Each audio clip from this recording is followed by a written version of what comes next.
What is going on, everybody? Welcome back to the channel. And today I have my Philadelphia Eagles season preview for y'all. So let's hop into it.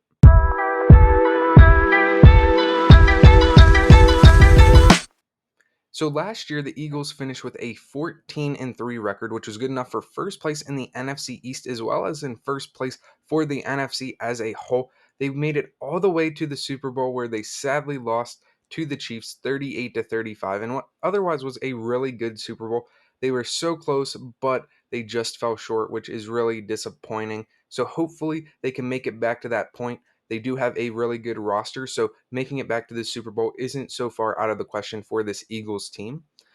So some of the improvements this Eagles team made is they did bring in running back Rashard Penny. They also brought in safety Terrell Edmonds. Quarterback Marcus Mariota. I know he has kind of been underperforming in this preseason, so it wouldn't surprise me if he was cut before the start of the season, but it was just for a backup role anyway, so it's not that big of a deal. Wide receiver Olamide Zacchaeus, linebacker Zach Cunningham, and tight end Dan Arnold. They also went out and made a trade for running back DeAndre Swift because they did lose their main running back in Miles Sanders in free agency, which I will get to in a second. They also re signed and extended a lot of key guys on this team: defensive end Brandon Graham, center Jason Kelsey, running back Boston Scott, cornerback James Bradbury, cornerback Darius Slay, offensive tackle Lane Johnson, and quarterback Jalen Hurts. He did get an extension, so he got paid, which is really good. They keep their young star quarterback paid and for the long run. But here's where we get into their departures, and they did have a solid handful of players leave. They lost punter Brett Kern, he retired, linebacker Kazir White, safety Chauncey Gardner Johnson, offensive tackle Andre Dillard, running back Miles Sanders, who I mentioned before, defensive tackles Javon Hargrave and Nakamadan Sue, safety Marcus Epps, linebacker TJ Edwards, quarterback Gardner Minshew, and offensive guard Isaac Sumelo. So, like I said before, a ton of departures on this team, and a lot of them veteran guys. But mainly on the defense, there was some offensive guys in there, but their defense definitely took a hit. But they still have talented guys on that defense, so I don't think it's going to be too big of a deal.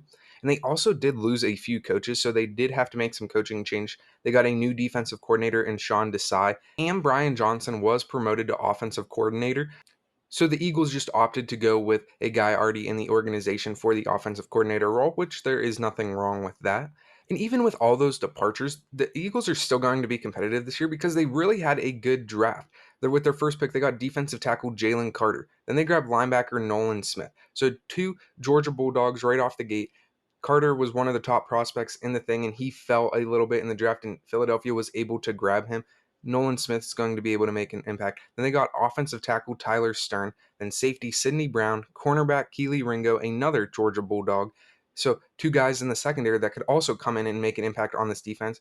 They then grabbed QB Tanner McKee, and then they grabbed defensive end Moro Ojomo. So once again, not too many picks, but there's four guys right there in Carter, Smith, Brown, and Ringo that can make an impact on this defense and keep it as one of the top tier defenses in the league.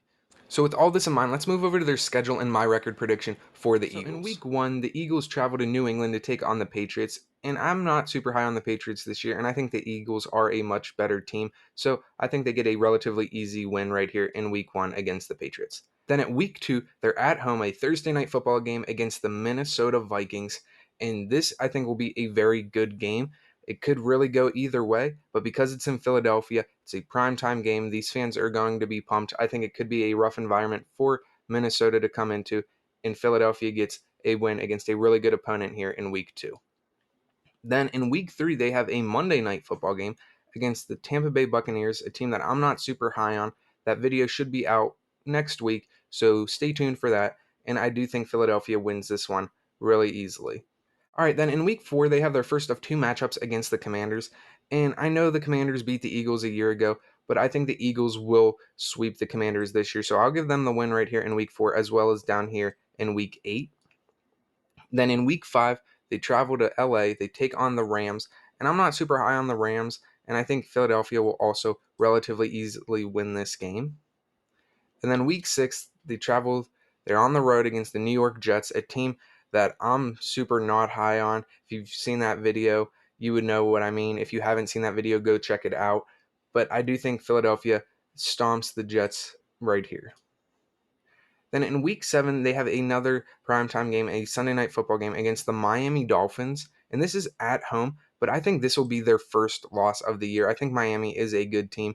And I think the Eagles are doing really good this season. Obviously, they haven't lost a game until week 7, so they were 6-0 until this point. But this Dolphins team is a well coached team. They got a good defense, and they end the Eagles' perfect season right here in week 7. Then we already talked about this week 8 game against the Commanders. And then in week 9, they have the Dallas Cowboys at home. And I think they will split the season series with the Cowboys, but I think it'll be reversed. So they will lose at home right here in week 9, but they will win right here in week 14 at Dallas, which is a primetime game. So they lose one, they win one, not too big of a deal. So that brings them to their week 10 bye, where they're sitting with a 7-2 record. So still really good, nothing to worry about. But then coming out of the bye, they travel to Arrowhead. They have the Chiefs on Monday Night Football, and this is just a tough environment to go into. And I think they lose coming out of their bye. But I do think they rebound nicely when they go back home and take on the Buffalo Bills, another AFC powerhouse team, and they win this one right here. And then the following week, they have the San Francisco 49ers. So this is just a tough stretch after their bye. The Chiefs, the Bills, the 49ers, the Cowboys, the Seahawks, and then the Giants, who are a pretty underrated team. I don't think they're on like Kansas City's, San Francisco's, Philadelphia's level, but I do think the Giants are a pretty good team. But back to this week 13 matchup against the 49ers, even though it's at home, I do think the 49ers are one of the most complete rosters in the NFL. So I do think the 49ers will probably beat the Eagles right here. And then we already talked about them splitting with the Cowboys. So week 15, they travel, they're on the road. They have the Seattle Seahawks, and I think they beat the Seahawks. I know Geno Smith and those guys had a good year last year, but I'm not completely sold on the Seahawks, and I do think Philadelphia is a better team. Then in week 16, they have the New York Giants, their first of 2 matchups, and this is on Christmas Day. And honestly, these last few games really just depend on who's the healthier team at this point. Like if Jalen Hurts is injured, I don't think the Eagles really have a chance, but if the Giants have a ton of injuries, then they really don't have a chance either. So I'm not really sure, kind of speaking late into the season. So I would give them the series split with the Giants, but I think they win on Christmas Day at home and lose week 18 in New York. But sandwiched in between those two Giants games, they have a date with the Arizona Cardinals, and they win this game relatively easily. I think Arizona is going to be a bottom 5 team in the league. They'll probably be a bottom 3 team in the league, if I'm going to be honest with you. But yeah, I do not have high hopes for the Cardinals, and I think the Cardinals should just set their sights on next year. So that brings the Eagles' season total to 12-5. It is a little bit of a step down than it was from last year, but still a really good record. I expect the Eagles to be competitive once again, make it back to the playoff, make some noise late in the season. But yeah, let me know what you guys think of this record. What are your predictions for the Eagles? Let me know down in the comments below. Like the video, subscribe to the channel. I will catch you with another season preview. God bless.